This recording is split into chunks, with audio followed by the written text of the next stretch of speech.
Hey everyone, Jonathan Baylor here. I am joined by what I would consider the optimum woman here. We have Krista Scott Dixon with us today, a woman who has a special place in my heart because not only does she represent what I consider to just be the modern, strong, awesome woman out there just dominating and bringing health and well-being to so many, but also because she shares my sentiment around calories as authoring the ebook F word calories is actually Beep Calories is the name of her ebook. She's the proprietor of Stumptuous.com, and she is also working with PrecisionNutrition.com, and she's here to just share awesome knowledge with us. Krista, welcome to the show. Well, thanks so much for having me. And wow, that was a great introduction. Well, I so appreciate what you're doing because, Krista, I cannot tell you how I was raised by a very, very strong woman. My mother is a beautiful, strong, wonderful woman, and strong. I am all about strong women, and I think what you do to help further that message of strong in every sense of the word women is just brilliant. Can you talk a little bit about that? Well, I think you kind of nailed it right there, which is the strong in every sense. I think one of the things I'm about is promoting this really holistic view of what strong means. And, there are a lot of folks out there who have strong bodies, but not strong minds, or, who are not kind of adequately in touch with their emotions in the way that they need to be, or are from themselves in some way. And so really you nailed it completely. Strength is about being strong on all levels and, living with integrity in a way, because strength comes from integrity. So I think you captured it beautifully. Well, and Krista, dig into me a little bit about your story because there's so much. Let me give my wife. I don't want to get too personal here with my wife. My wife will be like, what are you talking about when I share this on the show? But my wife is a strong woman, and I love her because of that. She's a CPA tax manager in downtown Seattle. She's fit, she's robust, but she sometimes gets pressures from people being like, oh, why aren't you doing the more let's call it traditional or classical thing. And that's it's a challenge, right? To be a truly strong woman in today's society, especially in certain areas of the country, can be an everyday challenge. How did you arrive at where you're at, and how can other individuals be that strong?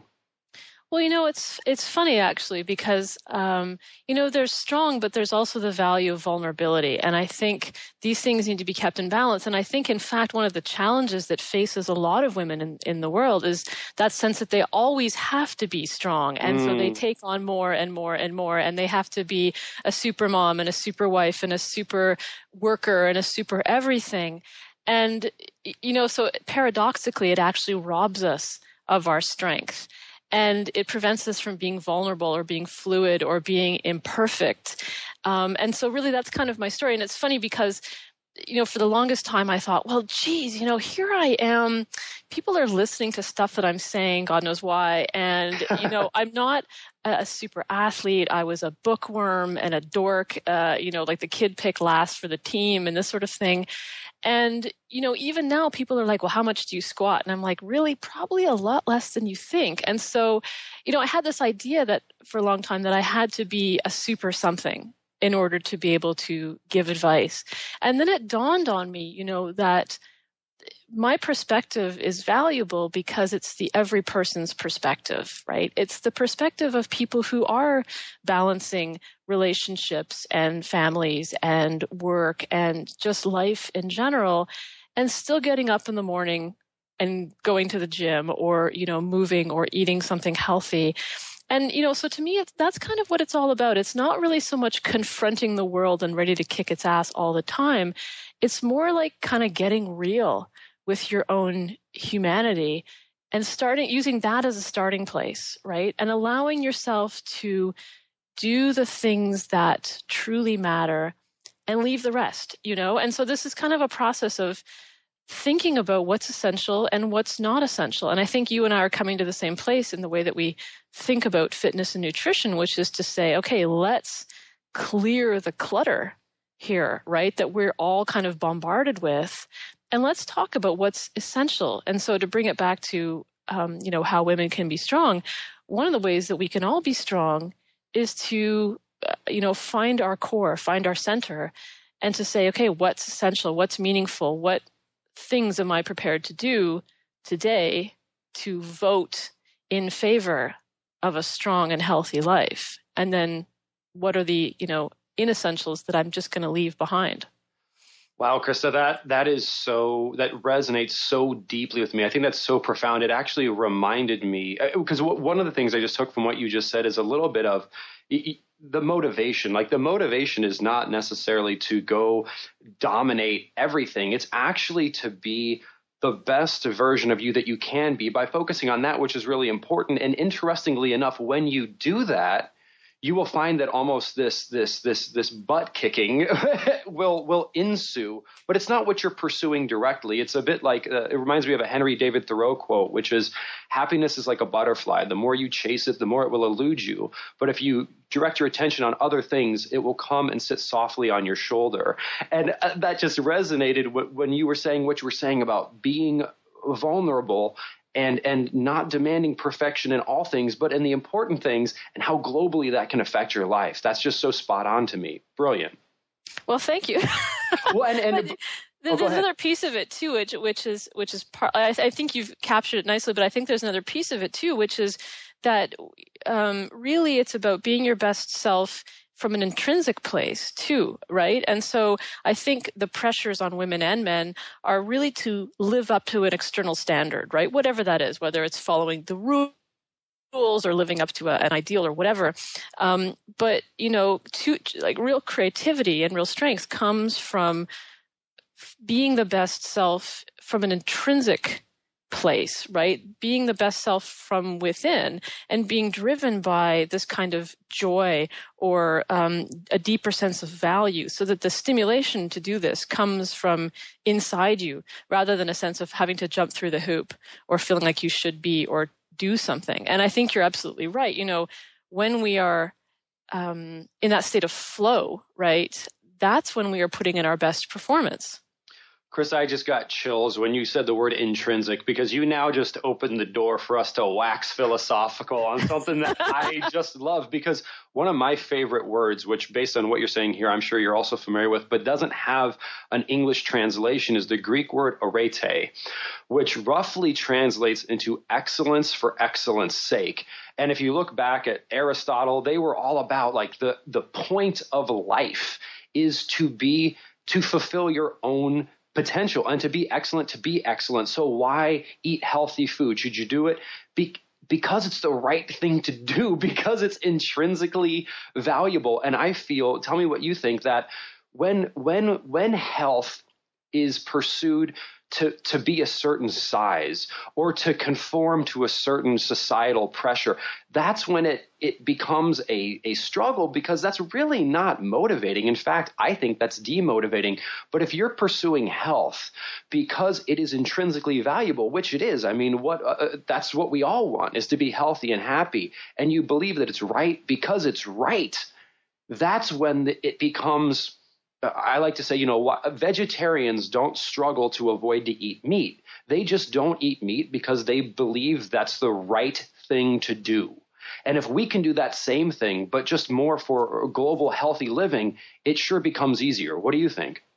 I think you're, again, spot on. And, one of the things when you were talking, it made me think of was this, because the question then is, how do I know that I'm doing the right thing for the right thing's sake, right? Like, how can I tell the difference? And one of the ways I like to figure this out is with somatic cues. I like to tell my clients that your body is your truth. It will never lie to you. And it's like this kind of socially awkward but brutally honest friend that will say stuff to you like, hey, you have mustard on your face, right? And they're not that sensitive about it, but they're always kind of factual about it. And bodies are the same way. And so when things are out of order in our bodies, it tells us that things are out of order in our life. And we can kind of stuff that knowledge down or ignore it or dull it with something, but our body will always keep telling us that.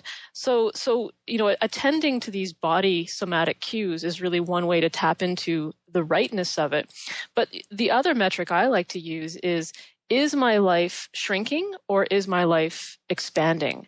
And I think when we are on a path that, is a path of the shoulds and the path of the rules, our world shrinks. And, I talk to so many folks, especially women, who are trying to do the right thing by eating a certain way or training a certain way, but their world is getting smaller and smaller and smaller, and they're almost like collapsing in on themselves with this process of trying to follow the rules and trying to be a good this or a good that. And so for me, that's always a really helpful way to think about it. Is my world, is my universe getting bigger? Do I feel like I am expanding in a kind of conceptual, philosophical sense? Am I having new experiences? Am I meeting new people? Am I getting a sense of being part of something larger? Or am I trying to shrink myself, minimize myself, hide pieces of myself, and fragment myself? And so those two things, your body cues and your shrinking or expanding are really your guide to what is the right thing to do. And you won't always like what you find, right?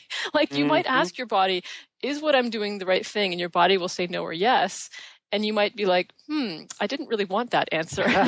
Exactly. And you have to deal with it.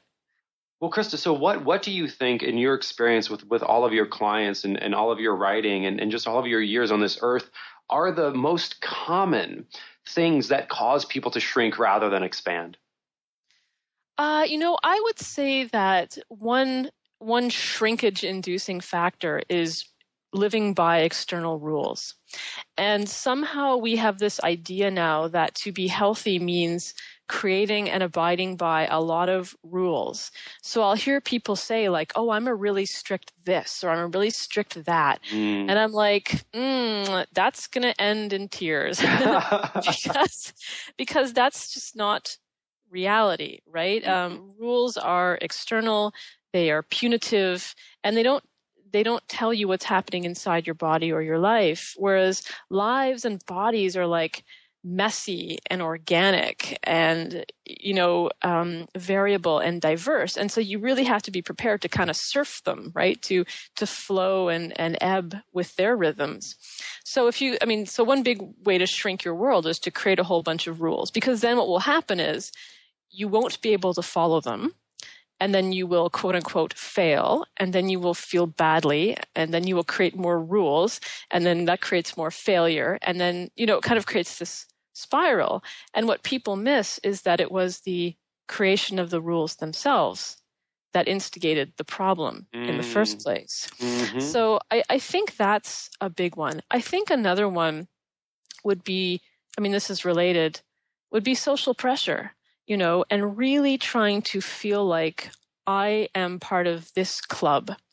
And I remember feeling that quite acutely when I went to a couple of fitness events. And I ruminated on this, like, are people going to accept me? And am I this enough or that enough? Well, as soon as you go down that path, that's the path of crazy, right? And it's the path of not listening to yourself. And it's, and then you start hiding pieces of yourself because you think, well, this community would not approve of me if I did X, Y, and Z, right? You start hiding all of these elements of yourself and you start shrinking yourself to fit inside this mold, and you start policing yourself. You start policing yourself and you start policing other people. So you become like that vegetarian that's like, hovering over people looking for contraband meat, or that, a person who doesn't eat food X and they're, you know what I mean? Oh, yeah, absolutely. Kind of, so that's a big one.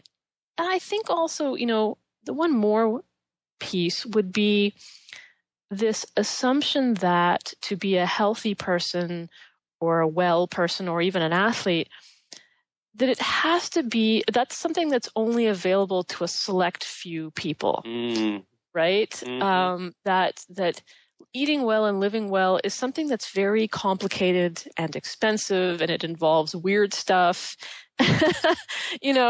whereas to me, movement and good nutrition are like an amazing, fascinating world where I'm always learning more stuff and I'm always discovering more stuff.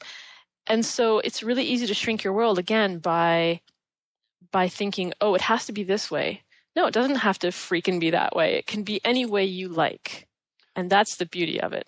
Well, and Krista, and how do you balance? Because I love what you're saying here in terms of like having too many rules and putting yourself in these strong labels and confining yourself so much. At the same time, certainly there are some things. For example, like if you were to just eat a processed garbage all day, like that won't work. So how do you, while you don't want to have rules necessarily, is it principle? Is it more of a principle centered? Is it more value centered? What does guide you then? Well, I think, again, we're talking about this distinction between being intrinsically driven and extrinsically driven, right? And so I can give myself rules like, okay, I don't eat bread because bread is bad. Like someone says bread is bad. Or I can say, I don't eat bread because my body hates me when I eat bread. And there are two different kinds of motivation. And every time I eat bread, my body's like, okay, remember, we don't eat bread because this is what happens and you will be sad. And it's just a much different experience. And so I begin to make the right choices with this kind of outcome-based decision-making that comes from, it can be feelings like emotions. It can be somatic, physical sensations. It can be my principles. It can be my values, right? When I eat something that doesn't agree with my body, I feel it. When I act, out of accordance with my values, I feel that too. So now that all being said, there needs to be a specific skill set in place to make this work, which is that you must have a certain level of self-awareness. And so, with new clients, we start with rules, or maybe not rules, but like principles, right? To say, okay, when you're eating, here's something to think about. And so in the beginning, it's like anything else, it is more structured when you're first learning something. But then as you become more adept with it, we ask clients to be more self-governing, and to be more self-governing from this kind of inner locus of control. And at first it's very scary for them. A lot of them are like, no, tell me what to do. And I'm like, that's not going to work. Right? In the beginning, yeah, you're like, you're like a baby learning to walk, and I have to make sure you don't hurt yourself. But over time, you will figure out how to walk in the way that works for you. And eventually one day you might even sprint or jump hurdles. Oh, absolutely. And that's such a profound distinction, Chris. And I love you captured it in a very metaphysical concept, I think in a very practical way, which is really, and I hear some people talk about this where you do, for example, let's just use a specific example. I know in a very popular method of eating, which is the sort of a Paleolithic type template, which my research very much supports many aspects of. There's a lot of controversy around dairy products and around like quote unquote safe starches. And the most rational statement about this I've ever heard anyone make is, why don't you try to eat those foods? And if they help you further your goals, then continue eating them. And if they hinder you from eating, then stop. But that's not what we do. We want to be like, no, according to this external rule, you should or shouldn't eat those, rather than like just pop out. And it's really the most common sense approach you could ever take. But common sense isn't often common practice. If it furthers your goals, do it. If it doesn't, stop. It's that simple. That's right. It's true. It absolutely is true. And the simplicity of it is almost embarrassing in a way. Well, and it really is too. And I love this. And the beauty, I think, is that we can, human nutrition and physiology and emotions is complicated enough where we always have to account for individual variation. But the good news is we do have these guidelines. Like we can say this food is more nutrient dense than that food, and this exercise puts less negative stress on the body and more positive stress on the body than this exercise. And if you're willing to look at those guidelines and embrace those guidelines and then find a path for yourself, like I just think that's so much more empowering, because that's a bit like, for example, you could either learn algebra, the basic rules of algebra, or you could try to memorize the sum of every possible combination of numbers in the world. And you can never do that. But we constantly get these top 10 lists and these tips and tricks, which, again, those are just sets of rules rather than having these guidelines and then customizing them to our own life. It really can simplify things.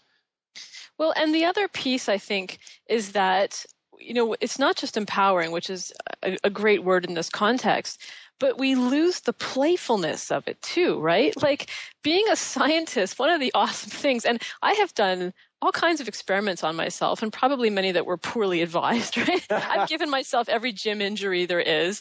But it's Dan John always captures this so nicely in his writings about his experiences, right? Like Dan John is that guy that will try anything on a bet, right? And so he knows what it is like to do a 300 rep squat set or something stupid, right? And I think there's so much fun in that, even though it's high risk. But when you give people rules, you lose the playfulness and the experimentation. But human knowledge is gathered largely through experimentation and observation. So when you take that away from people, you take away one of the biggest sources of knowledge, wisdom, and insight. Mm-hmm. And you also create this tremendous amount of anxiety because people feel like, oh my God, if I make this choice and it's wrong, then something terrible is going to happen to me.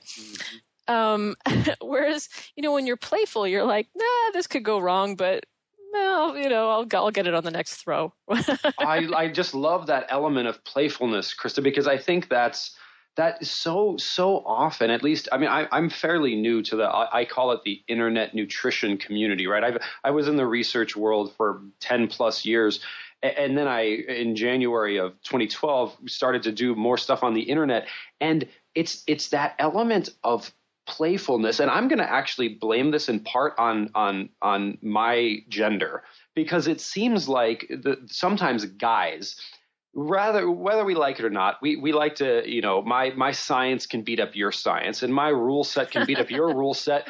Whereas I think some of the feminine energy, which oftentimes I love to magnify because I think it's missing, is this sense of playfulness, and is this sense of discovery, and not being like my science can beat up your science, but like, hey, let's try this, and if it works, let's keep going. If not, let's stop. And that levity is so important, because this is health. This is not about feeling like you're failing. This is about bettering yourself. And if that's not fun, why are we even doing it?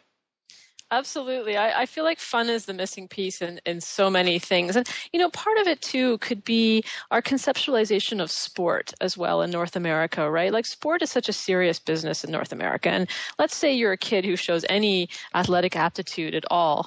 And I speak from imagination because this is not me, but, like if you have any athletic aptitude at all, then you're schlepped into like some fairly serious league of play pretty early on. Like in Canada, I mean, hockey is such a big thing, right? So, if you can halfway skate and hold a stick by age 5 or 6, your parents are driving you to 5 a.m. hockey practices, right? And there's this expectation that you're going to get serious about this. Well, that's not the joy of movement right there. And to be fair, sometimes that's what you have to do to be a pro athlete. But I think that our model, our conceptual model of how we should do things is such a serious one. We totally forget about the fun. And so I think professional sports, or even sports in general, is it epitomizes that attitude. Like there's no place for fun pretty early on. And so the kid that gets put into hockey kind of forgets about the fun of like a pickup game, or playing road hockey, or, playing hockey with like a cardboard tube and a rolled up newspaper, right? And, I hear parents all the time saying, well, I'm too busy because I'm taking my kid to soccer practice. And I'm like, your kid is 4. Like, why don't you kick a ball with them out in the yard? Like, I'm fairly sure that the average adult could master a game of soccer with a 4-year-old, right? So anyway, that's a digression, but I do think we've lost a lot of the fun. And that's, part of it too comes from the discourse of illness in our culture, that foods will cure cancer, or foods will give you cancer, and this is perhaps in part of the obligation of scientific journalism to come up with a story, because much of science is about finding nothing or finding stuff that's sort of boring. Yep. And nobody wants to hear about that, right? We all want to hear about what's going to give us cancer or cure cancer. Well, maybe 1% of things are cancer. The rest of it is kind of like, oh, well, the rats kind of ran around the maze a little bit, and that was it. So, so this is kind of a tangent, but yeah, there's this seriousness and a gravity to it, which I think is really the result of multiple factors. So it's our job perhaps to bring the fun back in. It's our job to bring the fun back in, and it's also our job. I love what you said there about it's either causing cancer or not causing cancer. I think there is a I actually think Gary Taubes does a wonderful job of this. Where one time I heard Gary getting interviewed, and I think most listeners are familiar with Gary Taubes, the author of Good Calories, Bad Calories, Why We Get Fat, and very much is anti starches and sweets, and go so far as to say the now scientifically and historically scientifically borne out statement that in many ways these low quality carbohydrates are the source or cause of diabetes and obesity. And there's all these, he was asked about, what do you think about, for example, these certain kinds of fats that you're hearing about and the ratio of these fats? And he said, there's a good chance that that has some impact, but I'm not sure that it would kill you before something else would. So I'm not sure it's worth worrying about. Because like maybe it's suboptimal, maybe, but if it were to take 200 years for being subjected to that substance for it to have any impact on your health, why worry about it? Because natural causes will transition to you into the next life before that ever does. So again, it's that focus you talked about early on, where certainly there are these toxic influences, which we all agree, right? Like, I don't care what camp you're a part of. If you're not part of a multinational food corporation, you pretty much agree that processed garbage is bad for you. So there's nuance beyond that. But if we can just focus on avoiding those things, then we can go on and enjoy our life. What do you think? Well, and you know, the other piece is that researchers are not coaches, and there's a certain pragmatism that you get after working with people for so many years. I mean, literally, we have thousands of clients go through our coaching programs every year, and so your theories go down the tubes pretty quickly when you're confronted with real people who have real lives. Yep. And you start to realize, like, oh, I can talk about the omega-6, omega-3 ratio all day long, but this person is smoking and killing a six-pack of beer every night, and they hate their job and can't communicate with other people and haven't seen a green vegetable since their mom was feeding them strained peas like 30 years ago, right? So you kind of get real pragmatic and say, what's the low-hanging fruit here? What does this person need from me in order to be just a little bit healthier? Mm-hmm. And it's not like how many angels can dance on the head of a pin kind of discussions that you have with them, right? You talk about how to cook broccoli so that it doesn't taste disgusting to them. And so, I mean, I used to be a researcher. I still am a researcher. And that's an amazing way to make your living. But it's very easy to forget about what it's like to deal with real people. And especially, too, if you're part of the fitness and health nutrition community, you forget what the rest of the world is like. Mm-hmm. Like, you know, if you're regularly active, you're in a very small minority. So, like, regardless of whether you're doing anything significant, you know, like whether you have a good, you know, run time or CrossFit time or how much you can lift, like, even if you're lifting anything, that puts you in a very, very small group. So there has to be a lot of realism applied to this project. And also, you know, to circle back around to this question of motivation, people are not motivated by scare tactics or complexity, right? My colleague John Berardi calls it hysterical negativity.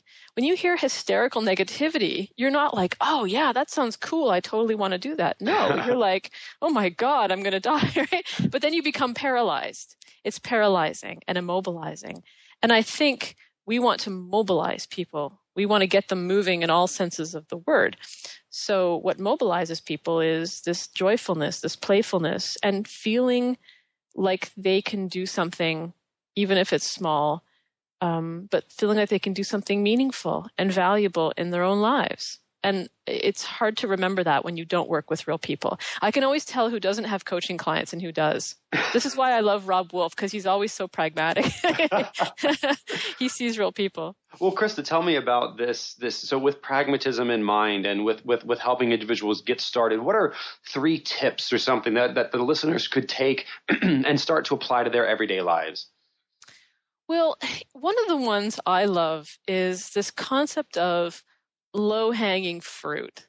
Like, what is the easiest thing you could do right now to be just a little bit better, right? To be just a little bit healthier. Because people, I think, we all love big projects, right? We all love epic beginnings, like the New Year's Day kind of energy, right? We're all like, this is it. I'm going to change my life and be a totally different person. Of course, that's not reality. So I love this idea of like the low-hanging fruit. How can it be as simple, as easy, as manageable as possible? And how can you do it right now? And usually when I present this concept to people, almost everybody can come up with something that they can do. And so I have this thing I call the 3-minute action, which is basically, what could you do in the next 3 minutes to affirm your commitment to a healthy life? And usually when you say that, people will like get up and start doing push-ups, or they'll make a shopping list, or they'll do some jumping jacks or something, right? It doesn't really matter. But the idea is that a healthy life emerges as a result of small actions done consistently. So to help people remember that it doesn't have to be complicated, it doesn't have to be heroic, it's just the sum of small actions done consistently. And when you put it like that, people are like, oh, well, I could do that. Right? Yep. That's what you want to hear. And in fact, you almost want to hear them be a little bit smug. You want to hear them say to you, well, that's way too easy. I'm like, perfect. That's the level that we're working on. So that's one. And the other piece of that one is to think of it as cumulative. So this is not about 100% effort one day a week. This is about 50% effort every single day, or 30% effort every single day. That's still better than 100% once a week. Mm-hmm. Another thing I like to tell people, and they kind of scratch their heads at this one, but I tell them to do less, because we're all so busy, right? Aren't we? Like, everyone loves their busyness. And I mean, I could go off on a tangent, but I actually feel that busyness is a bit of an addiction. You know, we love the hit of busyness. We love to feel busy. But most of the time, so-called busy people have lives that are full of stuff they don't need and don't really want. And so sometimes health is about what you add, right? Maybe you eat more vegetables or you get more exercise.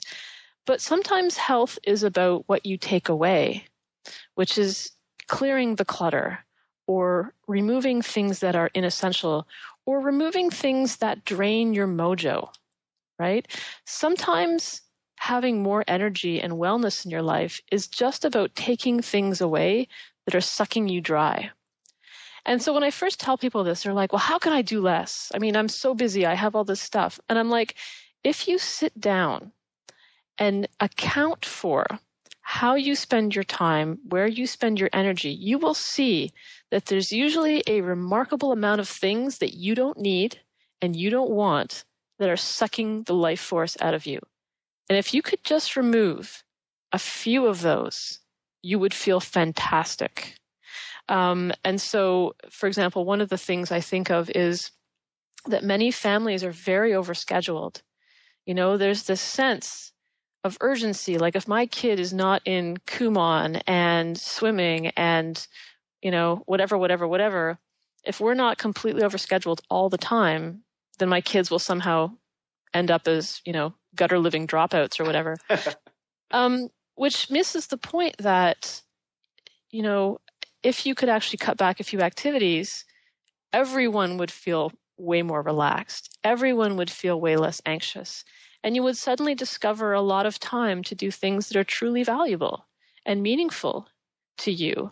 You know, maybe going as a family for a walk or a hike together would be much more worthwhile than enrolling your kids in some kind of formal activity. So, I mean, that one's a little bit more complicated to get your head around, right? To do less. Mm-hmm. People are always looking for how to do more, but really this is about paring back what's not essential. And the way to come up with that is to sort of think like, okay, if the apocalypse were going to happen tomorrow, what would I want to be doing, or who would I want to be with? And that sort of helps you get some perspective. Well, I think, Chris, it also goes back to what you were saying earlier of looking at letting yourself be directed by results rather than necessarily external rules. Because, like, if, for example, let's say you're enrolling your child in these programs so that they will be happier or more competent, and that's not actually panning out. I mean, I think so often we conflate activity with effectiveness, which I think is what you're getting at right here. We're like, and I think one of the reasons the gym is so useful is because you can't trick your body. Like, you can go to the gym, but if you lift 2-pound weights, nothing is going to happen. Like, you can go through the motions and you will concretely see that what you're doing is not working because it's not actually working. And I think that in some ways the gym can be a metaphor for life in that sense, because it's just you. And in a lot of ways, it's just, I mean, if you lift more weights and you lift them in a safe fashion, you will get results. Whereas if you do 2 hours of chronic cardio, you're just going to get hungry and you're going to feel like crap. So just apply that to your life. Like, just like you may be able to exercise less and get better results if you do it smarter, if you do less but focus on the quality of what you're doing, your life may improve globally. Well, and I think you've just touched on this distinction between what's efficient and what's effective, because you can do a lot of dumb stuff efficiently and be really good at doing dumb stuff or useless stuff, but that's not being effective, right? So I can put in 8 hours a day of efficient work, but maybe to be effective, I only need 1 hour. And the same in the gym, right? Maybe I could be really efficient at my cardio, or I could come in and do some squats and probably be way more effective, right? And so I love this idea of really judging by the outcome and the results. And you know, different people will have different outcomes, different results, and different needs. And the question we always like to ask our clients is, how's that working for you, right? So they'll come to us and they'll say, well, I'm doing this or that. And I'll say, well, how's that working for you? Well, not so good. Okay, then let's change it. Yep. Or, hey, it's working great. Awesome. Let's not do anything. And I think you've also alluded to this issue of quality, right? Like, how are we bringing quality into our lives and on all levels? And that's something that I think with this process of doing less, we open up time, mental time, to take on, because some of what we're talking about here, I think some people may be intimidated by, because in many ways to be clear, it's not easy to be self-directed and to be introspective and to lead the examined life, as the ancient Greeks would call it. But if you're not constantly manically running from place to place, it kind of becomes easier, because your mind has time to be free and to look inward. And once you free up that time and that mental energy, it enables you to do this deeper level of meta-analysis and pragmatism. What do you think? I think you're dead on with this one. I mean, the research is pretty clear that unstructured play is essential for kids and adults, right?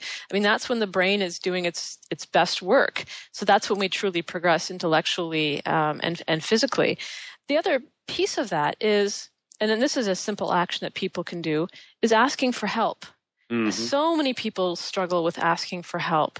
But yet people love to give help. And I think we don't often realize that it's gratifying to give help. And so whether you ask for help in a small way from the people around you, or you get help in the form of coaching, that's amazing. And I mean, no matter what your skill level, like I like to say, coaches need coaches. So if I'm coaching clients all day, you know, I'm not necessarily the best person to judge what I need, right? You do need that. There's so much value to having an observer just say to you, hey, you know what, based on what I can see, here's where I think you should go. So I like asking for help. Again, this can happen in all kinds of different ways, but getting good coaching, whatever that looks like to you, whatever domain you might need it in, that's awesome too. And so you should never feel like, oh, asking for coaching means that I suck. No, asking for coaching means that you're going to be more awesome. Oh, absolutely. I mean, think of a very concrete area of life, right? Athletics. In some ways, the more elite of an athlete you are, the more coaching you get, right? Like, you have your own coach, you have a staff of coaches. CEOs have teams of people helping them. So in many ways, the more coaches you have, in some ways that might be an indication of the better you're doing. Yeah, absolutely. You got it right on for sure. And coaching can happen in all areas of your life. Like, really look around and see where you might need it, because the log and the log jam, because if you're feeling log jammed in your life, sometimes there's just one or two logs causing that log jam. Everything else is flowing smoothly. So it could be that by freeing up a log in one area of your life, all the other logs in the rest of your life start moving along beautifully. And so, it could be that maybe the log is your fit. Like maybe you need direct fitness and nutrition coaching, maybe. Or maybe you need, something more like counseling. Maybe you need financial counseling. Maybe, like, who knows, right? But often it's just these one or two things. And I think that's another good message to give to people. You don't have to fix everything. Probably a lot of your life is awesome. If you can just find a few small things that might be causing up a jam and let them loose, then you'll probably find that other things start to flow. So that's kind of nice to know. Oh, I love that. I love that. And on the subject of coaching, because I know, Krista, we could talk for a week straight because this is just brilliant. But if you're looking for a coach, Krista has got some amazing, amazing resources. So please check out precisionnutrition.com. Just an awesome resource with thousands and thousands of success stories. Please check out Krista's ebook, which is the F word calories and beep calories, because it's awesome and it's irreverent and it's fun, which I love. And please also check out Krista's website, which is stumptuous.com, because I really think you are a great example of a coach and someone who has helped so many to live so much better. And frankly, that's what we're here. We're here to have fun and we're here to live well. And I think you epitomize that, so I appreciate that. Well, thank you again so much for having me. Oh, it's just been brilliant, Krista. We'll definitely have you back. And listeners, thank you so much for tuning in. And remember, as we talked about today in this conversation, remember, you can eat more and you can exercise less, but just do that smarter. See you soon.